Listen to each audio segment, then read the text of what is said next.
ሰኔ 12 ስድስት ምክንያቶች አሉት። የመጀመሪያው ሊቀ መላእክት ቅዱስ ሚካኤል በመላእክት ሁሉ ላይ አለቃ ሆኖ የተሾመበት ዕለት ነው።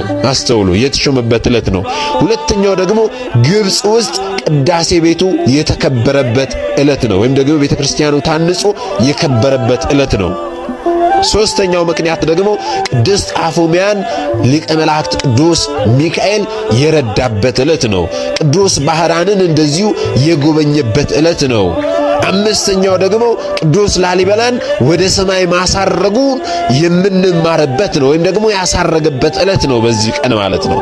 ስድስተኛው ምክንያት ደግሞ ለፍጥረታት ሁሉ ምሕረት የሚጠይቅበት ዕለት ነው ይህ ዕለት ማለት ነው። አስተውሉ እግዚአብሔር ቤተሰቦች። ስለዚህ በእነዚህ ስድስት ምክንያቶች ዛሬ ሰኔ 12 ቀን ላይ የገናናው መልአክ የሊቀ መላእክት የቅዱስ ሚካኤልን ዓመታዊ ክብረ በዓል እናከብራለን ማለት ነው። አስተውሉ።